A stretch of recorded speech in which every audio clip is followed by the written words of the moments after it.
Hi, and welcome to another episode of Kuntarkis. My name is Michael Yon, and this is the Incarnations of Jesus. This comes from a question that was then placed in his book, The Book of Knowledge I Am Alien, now Volume 1, soon to be out, depending on when you're listening to this. The Book of Knowledge I Am Alien by Roman Harambura, better known as Kuntarkis. And so we express this expression, and then we talk about it some more afterwards. So here's the Incarnations of Jesus. It is so good to see humanity of this planet Earth asking questions of the heart, be it your past, your present, or your future. Conscious growth can only truly occur when each human individual begins the journey of self-realization, and when each human individual is truly willing to step beyond their ego's control, which sadly is running rampant on this planet. Knowledge is freedom, and to understand the past can and will break the heavy chains that surround all of humanity at this present moment. There are so many on this planet you call Earth who have been and still are controlling the masses through fear and the beliefs and the conditioning of laws and societies. This in turn retards conscious growth and blinds you to all the truth. I was asked a question by a human elderly woman. Has Jesus ever had other lives on this planet? Since this human lady believes very strongly in reincarnation, she became curious and decided to ask me of this question. I will give her the answer from the heart and trust others will open their hearts and minds and search within for the same truth that exists within all of life, all of humanity. The one known as Jesus, who incarnated on planet Earth, 29th of August at 11:11 p.m. in the year 4 BC of your earthly time, was born into a flesh human body to parents named Mariella and Joseph. One point must be made clear to all. Joseph was not the biological father. What was very sad, Mariella was raped by a soldier while she was collecting water from the river, and this is how she became pregnant. She was a virgin before the rape and had always liked Joseph. In fact, she loved him. In her village, when a young woman became pregnant and had no human man in her life, she would be looked upon as a lesser woman and one to keep away from. But Joseph had always loved Mariella, and to save her from such discrimination and cruelty, he proclaimed to be the father, the true father of the child she was carrying. Joseph ended up marrying Mariella and was forgiven by all the villagers. The soldier who raped Mariella never knew of the child to be. The name Jesus means divine being. His mother, Mariella, gave him the name originally of Jikas, meaning bright star. His name was changed by another and ended up as Jesus. When the child Jesus was born, it brought great joy to Mariella and Joseph. Even though they were poor in the material world, they were rich in heart, and they both knew that their human child was very special. To share this small fact with you, even though you may think it is unimportant, it is in reality a sign of the event that were to come to all of humanity. As a human baby, when nursed by Mariella or Joseph, he would, as Jesus, smile with his eyes fully opened, and it seemed to look up into the sky with one of his little fingers he was pointing, and from this little mouth he would try to express some forms of words. It would fascinate whoever saw this. As Jesus grew, even from the age of 7, people would be marveled by what he was expressing. He had an answer for everything, and at the age of 12, he was highly respected by the elders of his village for his knowledge and his wisdom. It did not take long for the word of Jesus to become known all over the country and beyond. Jesus spoke to all who chose to listen and travel to many lands. Although he had many followers and friends, he also encountered many enemies who were becoming fearful of his knowledge. Jesus believed that all people are born equal and that no one was better or worse than another. He had a great love for all of humanity and would teach the importance of loving your neighbor as you would love yourself. Jesus taught many things during his 33 years of physical human life on earth. He knew when he was to die physically, and he even expected it, because he understood the process of life itself. Yet, when he was murdered, only a few days later, he lied physically dead within his crypt. Jesus had the understanding that only the physical self perished, while the true essence of life, being your spirit, lives on. That's why his spirit stayed upon planet Earth, and he had the knowledge through thought consciousness to manifest a body that looked physical. He then traveled to many other countries over a period of around 100 or more human years, and there are many records around many parts of the human world as evidence, but many are hidden from humanity. Death is only a release of the true self from the vessel that is the human flesh body. Jesus chose to come to planet Earth to express truth and unconditional love to help humanity grow in consciousness. Jesus also had 4 other incarnations into this human world of physical third-dimensional matter. His first incarnation was way back 13,331 human years ago, where he helped with one called Zhonglai Wang, better referred to as an alien race called the Nakarons, and her being Kalusha. The second incarnation was as the one called Buddha. Buddha was the son of the most loved emperor in India. His original name was Siddhartha and was born on the 17th day of October 2,579 of your earthly years ago, which would have been around 565 BC.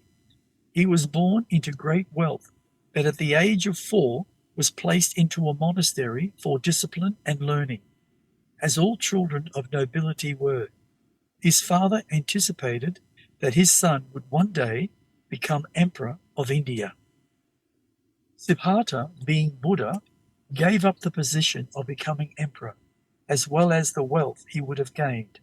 He dedicated his human life to help all those who sought a deeper understanding of life. Buddha taught the purity of mind and body. Basically, what you put into your body, whether it be food or thoughts, you would truly become. He taught that bringing life into balance through the harmony of mind, body, and spirit, one could grow beyond one's own self-created illusions. Buddha was taught by a master called Zhang Qi of a monastery near the Himalaya mountains, more so known as Kalusha. Buddha sincerely believed that all human life was a distraction that prevented one from discovering one's own inner being. He taught that we are each a creation of light, which is a substance called living energy, which is infinite and eternal, and that we each can now grow beyond the self-created distractions of all life, and would reveal the infinite knowledge that exists within all of us. Following the incarnation as Buddha, he was the incarnation as Jikas, but given the name by another as Jesus. The entity you know as Jesus and Buddha came from the planet known as Nakaris. This entity, purpose of coming to your planet Earth, was to express knowledge, love, and truth to all, without prejudice towards color or creed. If the listener does not come with an open mind and an open heart to hear one who speaks with wisdom and knowledge, love and truth, then the level of that listener's thinking is limited by their self-created fears and will not allow them to comprehend the expressions of the one they are listening to. Only when you each come from an honest heart and an open mind and dissolve your self-created conditioning and belief systems, whether it be negative or positive, only then will the real come into being through unconditional love of a true heart and mind, being pure living energy. After the incarnation as Jesus, the next incarnation was as Nostradamus, known to you all as the great visionary and prophet, born in a small village in the country you call France. Born to your planet Earth's vibration in your year 1503 on the 6th day of March at 2:11 p.m. and passing over peacefully in his sleep on the 6th day of October in your year 1566 at 2:11 p.m. Nostradamus' entry and exit times being the 6th day of the month at 2:11 p.m. to the Earth's vibration as a human. Makes an interesting coincidence, do you not think? While on your earth, he brought forth great visions of what was to come. I assure you, as humanity, they are the truth, even though many have tried to disprove him, mainly for their own ego's glory. The original texts of his writings have not all been presented, for there are those who do not wish the masses to know the total truth of what is to come. To those who withhold knowledge from humanity, it will be their personal burden of karma to carry. For in reality, they do not have the right to keep others ignorant because of their own fears, do they? That makes 4 incarnations into a human flesh body. The next incarnation, because of the circumstances, is very different. He was not born to a human body from birth. Being his final incarnation in this physical third-dimensional vibration, he has come to this planet Earth as a walk-in, which means to step into a physical body by agreement with the entity that occupied that body from birth and who now wishes to vacate it. Walk-ins complete all the karma of the original occupant and then grow in consciousness to gain their own self-realization of their true identity and express knowledge to all those who are prepared to listen. The entity that was Shanglu Sha, Jesus, Buddha, and Nostradamus is now incarnated as a walk-in and has completed the karma of the previous occupant of the human body which he exists within. The date of his entry as a walk-in was the 29th of August, 1969 at 11 p.m. He is relatively unknown. He chooses the silent approach, but he is a writer, author of books, and expresser of knowledge and truth, giving wisdom and the knowledge of the universes to help all of humanity grow beyond their fears and their human ego. To grow in consciousness has nothing to do with the new age or enlightenment. You are already enlightened beings. You have the knowledge and ability to grow beyond your self-created beliefs and conditioning, your past experiences, your fears and negative emotions, your pain and your misery, the very things that has held each of you back from conscious growth, being humanity's past as well as humanity's present. There is only one thing stopping each of you, and that is your human self-created logical ego. To change your level of thinking is only a matter of shifting your consciousness, learning to still your mind by stopping the ego's chatter and becoming quiet long enough for your inner voice to connect with you. That is all it takes. Buddha expressed these words so long ago. Creation and I are one. Therefore, the self, which is ego, that stands in the way, must be dissolved through unconditional love alone before the real comes into being. That is the truth, and only that truth will set you free from all your self-created limitations.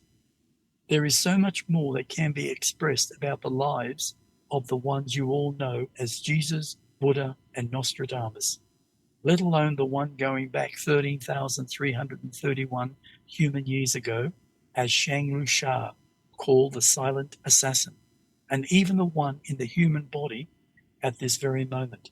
Some of you may be curious as to who he is. Listen to your heart and look. to the one who lives their truth and gives of their heart, and you will have the answer. To become the living truth of what is being expressed is in itself the essence of totality. Learn not to live to the beliefs and the conditions of your societies, and you will live in the moment and create in the moment. You will become a shining star for all to see, and you will grow beyond this third-dimensional physical matter world of pure human ego. You will live in a pure state of being, limitless, able to contact and enter all vibrations and dimensions. You will be a free-thinking, conscious spark of creation's totality. Back to you, Michael. Very good, Kuntarkis. Thank you. I think there are several what were thought of as miracles in Jesus' life that actually weren't miracles that people don't know about. Would you like to share some of them? For instance, the water to wine and the raising of the dead and the eyesight and such?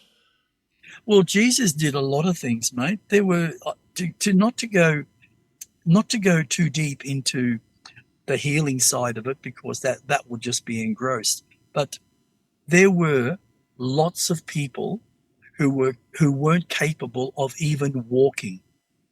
They were literally on the ground, and they had a board, and they would put animal fat on it to slide it, to be pulled by, say, a family member.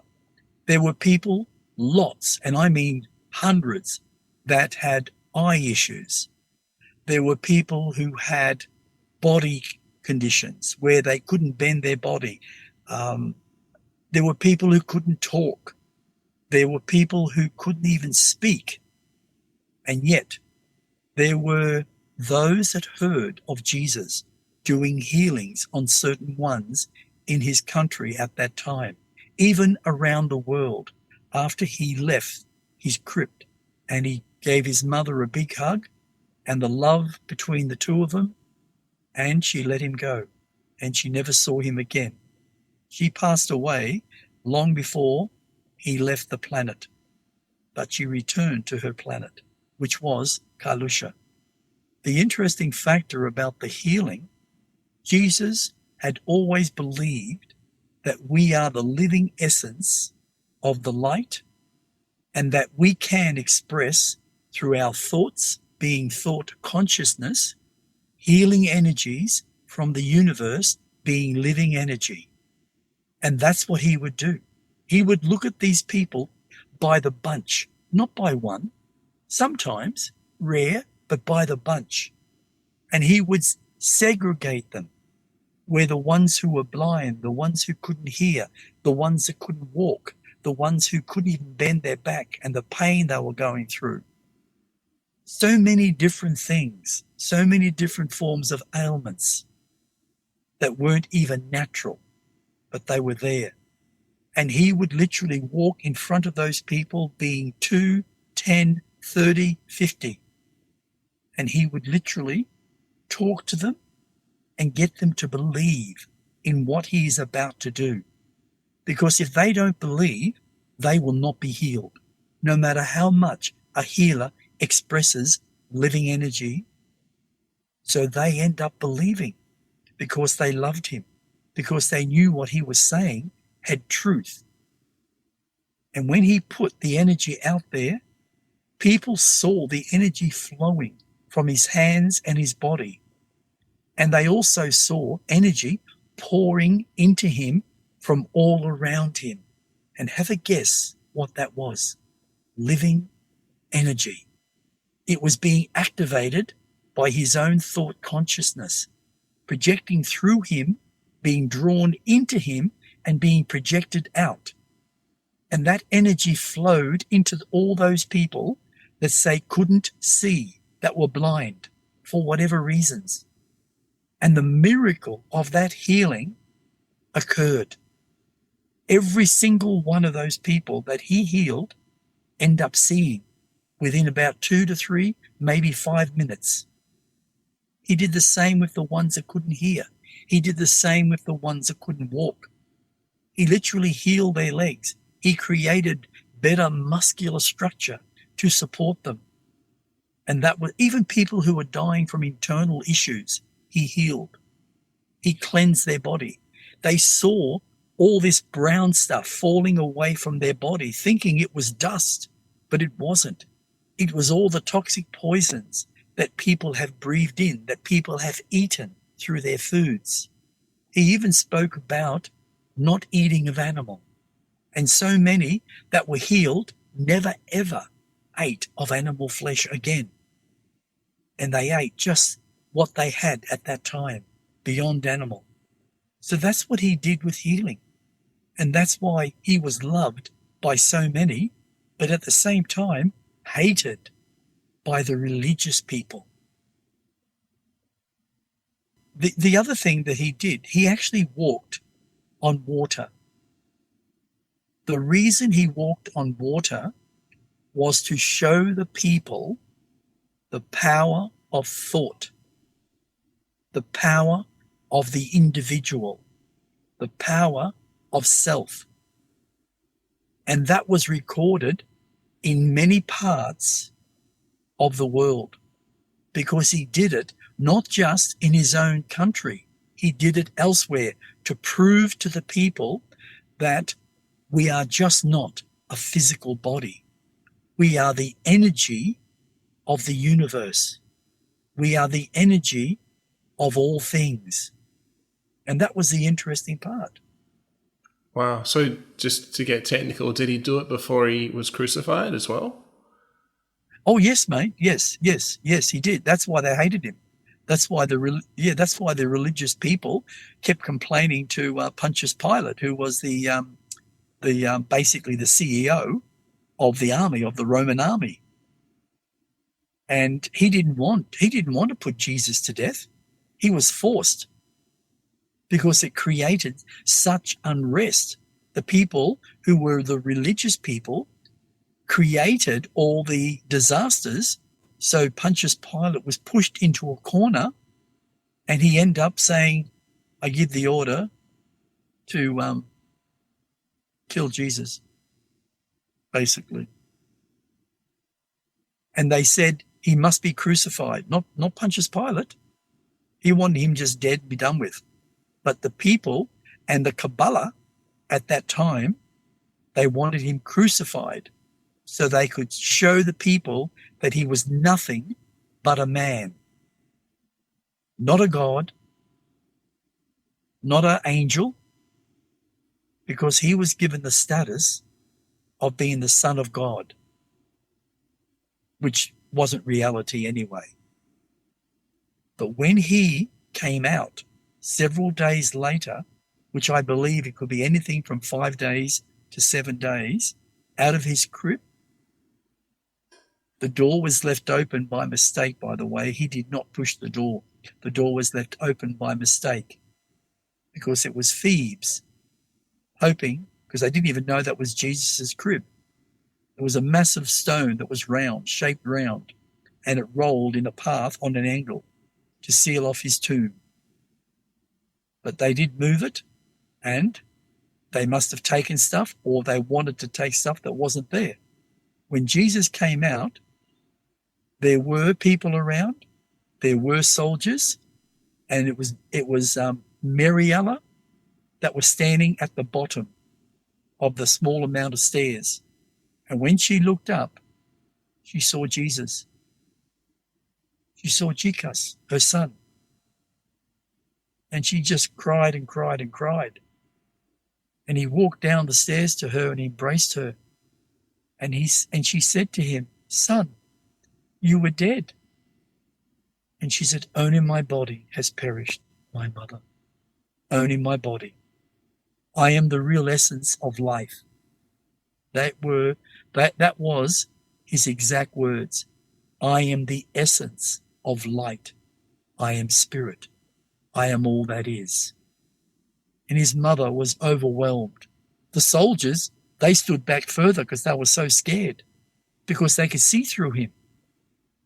And his mother asked, "My son, I believe what you say, but how come my eyes can see through you?" And they were her words. And he said, "Because I am a spirit. I am the real essence of life. And right there, he created a body right in front of all those people, and they all fell to their knees worshipping him. And he spoke out and said, "Do not do this. I am you and you are me. I have just discovered the true reality of life." And that was it. He left. Yeah, so he had a physical body, and when he travelled these other countries, did he travel by boat? Yes, he traveled by boat. Yes, many times. He didn't want to walk on a lot of water because that would have been a lot of water to walk on. The waves would have annoyed him. And the sharks would have nibbled at his feet.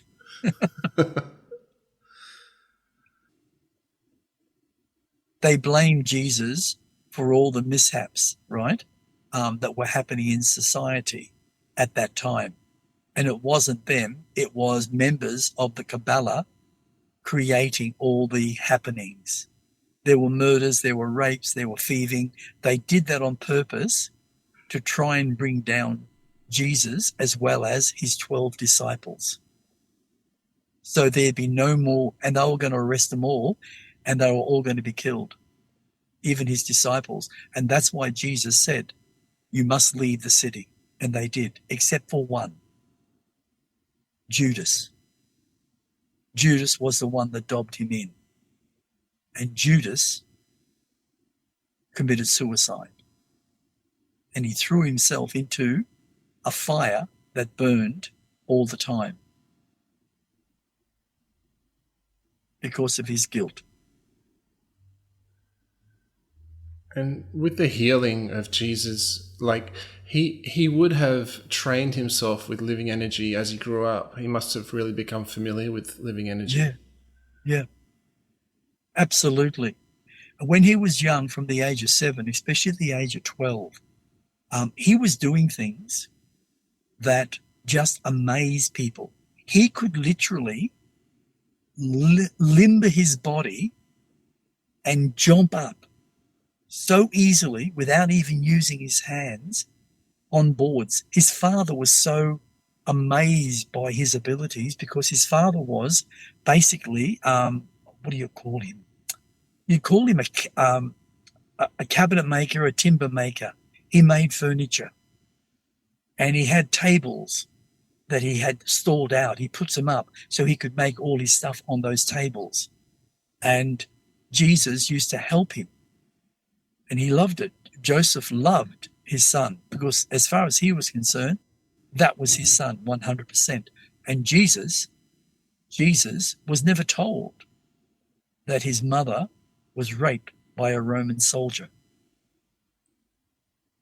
So you're saying Jesus assumed that Joseph was his father?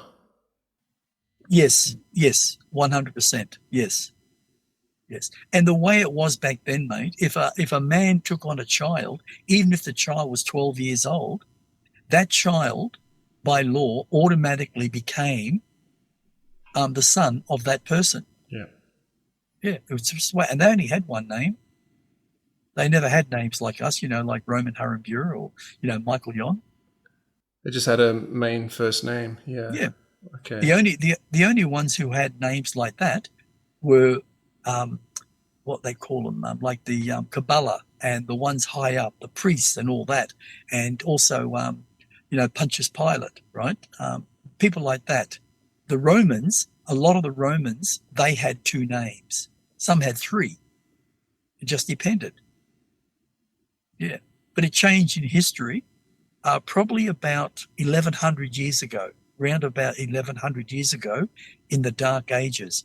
And when the Dark Ages ceased after several hundred years, because that's how it was, really bad, everything changed. Everything changed. There was a couple of emperors that took over and they changed everything. They were very good of heart. They helped everybody, the people, everything, because the amount of evil that was around for those several hundred years was really bad, really black and evil. A lot of witchcraft, very negative witchcraft. Wow, what else can I ask? I only can think of one thing, which is that Jesus, it's impossible to bring someone back from the dead, but that's not what happened with Jesus. He found them in a coma, correct? Okay, if you're in a coma, depending on the amount of trauma that you've had, and depending on how you think and what you understand in your own consciousness or your own thoughts, when you go into a coma because of the trauma, your spirit has been scared so badly for whatever reason, and it comes out of your body immediately. And it can travel vast distances, and you are still connected. But the spirit will not go back to the body, and the body will stay in that coma, whether it's for a day, a week, a month, a year, 10, 20. And I think there was a person about either 27 years or 37 years in a coma, going back quite a long time ago. When I say a long time ago, I'm talking like, say, 40, 50, 60, maybe 80 years, something like that in between. But there was a person between 27 or 37 years, they were in a coma and they actually came back. Wow. Yeah, so when you're in a coma, you're not actually physically dead because you're still connected with what is called your energy cord or your silver cord from your body to your spirit. When you die, literally die, and your spirit comes out, you are completely disconnected when your body dies. Now, some spirits will hang around and stay in their body because they are totally confused. Jesus did not. When Jesus stayed in his body for that 5 or 7 days, and then he came out of his body, he was totally free of that body's essence. And he knew exactly who he was. So whatever he did back then helped him with knowledge to create a body that looked physical. And that's how he traveled the world.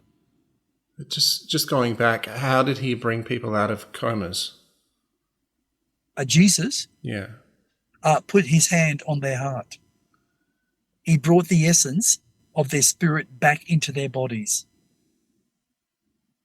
He would have done it it's between 9 and 11 people that basically were in comas from a fall. And it was very common back then, by the way, for someone to fall off a building.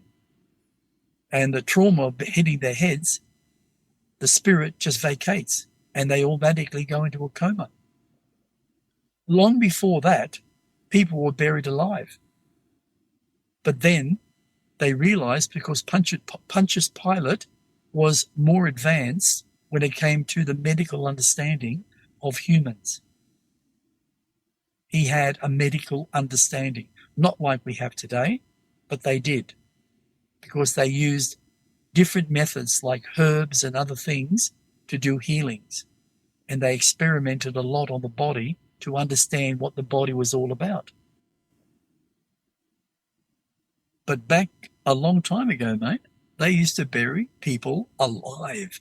That's why when they opened coffins over the last 200 years, that dated back so many years, they found scratch marks because their nails were growing and they were starving to death and eventually died, but they were scratching the inside of the coffin. And they found that in many. So there were a lot of people that were buried alive who were pronounced dead. And they ended up inventing bells so they could ring the bell. Yes. Yeah. You imagine laying in there like, oh, well, I guess there's a bell. I'll just ring it until someone saves my life. That's right. That's right. Yeah, it's pretty interesting. Yeah. This concludes another episode of Kuntarkis. If you'd like to find out more about Kuntarkis, find his website, which is etcconsciousness.com.